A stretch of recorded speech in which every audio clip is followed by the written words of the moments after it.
Ayer, 21 de marzo de 2021, vivimos, los que podemos seguir en directo, pues ese docu-reality sobre la vida de Rocío Carrasco, a mi forma de entender, uno de los capítulos históricos de la televisión actual y también de la prensa rosa de estos tiempos, por dos razones. La primera es obvia, por fin Rocío Carrasco rompía su silencio después de 25 años, pongamos 20, ¿no? Si no contamos los primeros años de noviazgo y su posterior boda.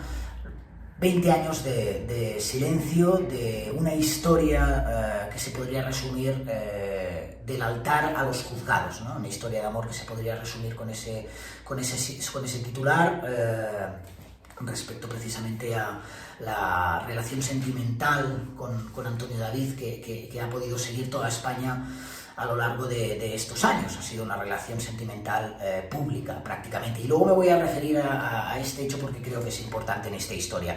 Y el segundo punto es porque de la importancia, ¿no? del docu-reality, del momento televisivo que se produjo ayer, es que Rocío Carrasco confesó algo que no suele ser habitual en una persona pública, una persona famosa, que es que quiso quitarse la vida, que quiso suicidarse. Concretamente, fue el principio del fin, o el fin del principio, según se mire en esta historia. El día 5 de agosto de 2019, Rocío Carrasco decidía mezclar diferentes pastillas para quitarse la vida después de recibir una noticia inesperada para ella, que era en ese momento que su hija, Rocío Flores, con quien no tenía relación desde hace años, acudiría al plató de Mediaset para defender a su padre en Gran Hermano, en la edición de Gran Hermano VIP que empezaba en septiembre. Ella alega que no estaba bien desde hace años. De hecho, en ese documental dijo que estaba bajo tratamiento psicológico y psiquiátrico desde 2011, con un trastorno depresivo crónico y de ansiedad desde ese año, y que esa noticia le terminó por afectar porque precisamente no quería volver a pasar lo que había pasado años antes, y habla pues de la intervención de su actual marido, de Fidel Albiac, que fue quien entró en la habitación, la llevó al hospital y evitó lo que, según ella, tengo muchos apuntes porque dijo muchas cosas, fue una soberbia, o hubiera sido una soberbia putada, y algo de lo que se avergonzaba, ¿no? Que era ese acto de querer quitarse la vida. Bien, en esta historia hay muchos elementos. A mi forma de entender, es una historia difícil de juzgar, porque si uno atiende al desgarrador testimonio que ayer dio Rocío Carrasco, es difícil no conmoverse. Uno tiene que ser poco humano para no conmoverse con los datos, con la historia que ayer contó en ese primer avance Rocío Carrasco. Es cierto que hasta ahora teníamos solo una parte de la historia, la de Antonio David, que evidentemente por su papel mediático que quiso adquirir se ha paseado durante estos años por diferentes platós de televisión y revistas dando lo que era su versión. Y es una versión que en el imaginario colectivo dejaba a Rocío Carrasco como una mala madre, como una muy mala madre, ¿no? De hecho, la pregunta que nos hacíamos, y todavía algunos nos podemos hacer, es ¿cómo es posible que una madre rompa la relación con sus hijos de esta forma y no quiera saber nada de ellos? Bien, digo que esta historia es complicada porque de entrada, aunque ambos hablen de su verdad, la única verdad la saben ellos, y si alguien los debe o los tiene que juzgar por actos que hayan podido pasar entre las dos partes de la pareja ante actos delictivos, ¿no? como puede ser violencia de género, está en manos de la justicia, precisamente, de los tribunales, y eso ya ha sucedido. Es decir, yo creo que en esta historia no debemos olvidar, a pesar de la proximidad, ¿no? del testimonio desgarrador de Rocío Carrasco, que ya hay unas sentencias a una serie de demandas que en su momento la hija de Rocío Jurado interpuso contra el exguardia civil. Una de ellas, por ejemplo, marzo de 2017, juzgado de violencia de género acude a Rocío Carrasco para ratificar ante el juez la querella por diferentes supuestos maltratos psicológicos y físicos contra Antonio David. Incorpora un informe extenso de peritos judiciales, pero a pesar de ello, un año más tarde, la audiencia provincial decide archivar el caso, con lo que Antonio David queda absuelto de esa querella. ¿Por qué digo esto? Porque yo tengo la sensación de que con el testimonio de Rocío Carrasco lo que ha sucedido es un efecto contrario. Es decir, mucha gente ha pasado de calificarla de mala madre a darle la razón, ¿no? Y a considerar que ahora el monstruo es la otra parte, ¿no? En este caso Antonio David. Nosotros no debemos, es que ni los periodistas, entiendo, esto es una opinión personal, no debemos entrar en ningún tipo de juicio moral ni de juicio de ningún tipo a cualquiera de estas dos partes, a pesar, insisto, de que ellos, especialmente una de ellas, ha decidido hacer pública toda esa relación y toda la problemática que hubo entre ellos, que es golosa, teniendo en cuenta que forma parte de una de las sagas familiares españolas de más importancia, ¿no? Pero a partir de ahí, lo digo porque en plató yo vi a un Jorge Javier, yo vi a Belén Esteban, yo vi a diferentes periodistas que en su momento habían entrado al trapo con la historia, que se arrepentían, ¿no? Que decían que ellos habían contribuido incluso a que Rocío Carrasco estuviera así. Me parece un ejercicio bastante egocéntrico, teniendo en cuenta los numerosos ejemplos en los que continuamente están entrando a juzgar la vida de alguien sin conocer la otra parte. 1, 2, 3, respondo otra vez. Por ejemplo, Isabel Pantoja. No estamos juzgando a Isabel Pantoja sin conocer todavía su testimonio. 1, 2, 3, respondo otra vez. Iker Casillas, Sara Carbonero. No se está juzgando ahora a Iker Casillas sin conocer todavía de primera mano su testimonio. Así que ahora me parece ciertamente cínico que ayer personas en plató, ¿no?, en el contexto de este docu-reality, decidieran dar este paso adelante y decir que se habían equivocado porque no habían escuchado la otra parte. Hace 25 años, señores, que no hemos escuchado la otra parte.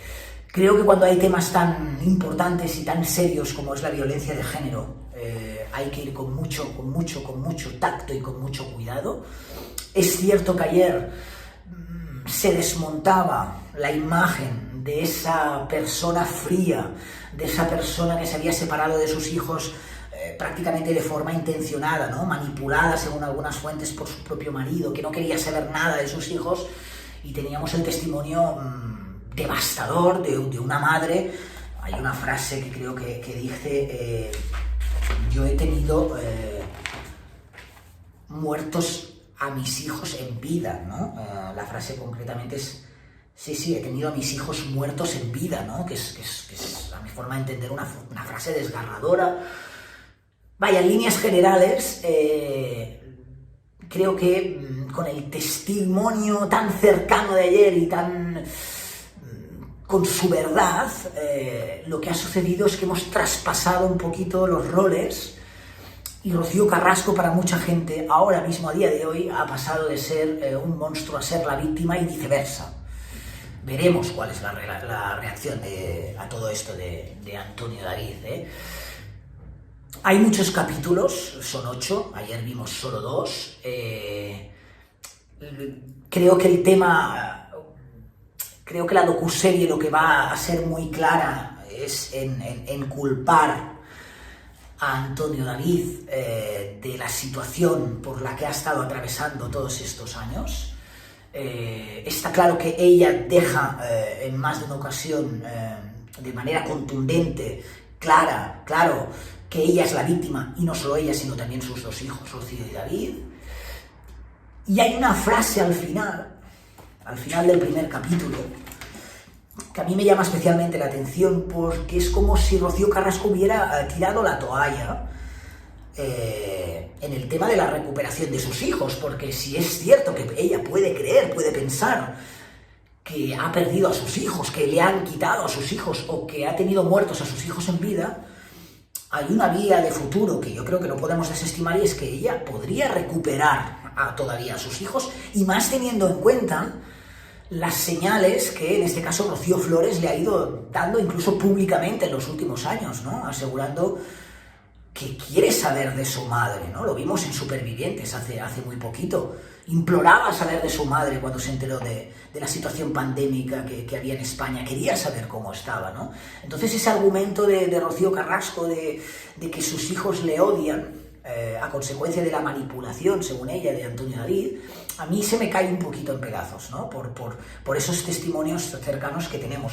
Y dijo algo al final de ese primer capítulo como quiero que se sepa la única verdad, esto es relativo, ¿no? Lo de la única verdad que hay en todo este caso, y aseguró que lo otro ya no lo tengo, lo otro es sus hijos, ya no lo tengo ni los voy a tener, ¿no?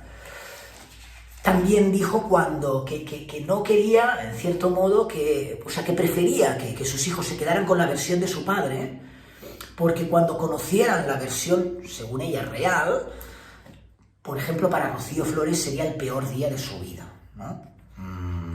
Bien, a mí son frases que me perturban en cierto modo, ¿no? Especialmente, yo no sé si es un discurso victimista como defensa, como única defensa que le queda a Rocío Carrasco, después de, insisto, pasar también decenas de veces por los juzgados y que prácticamente nunca se le diera la razón. Pero me llama la atención, ¿no? Que después de ese testimonio, después de explicar lo mal que lo había pasado como madre, que lo puedo entender, diga o tire la toalla respecto a sus hijos.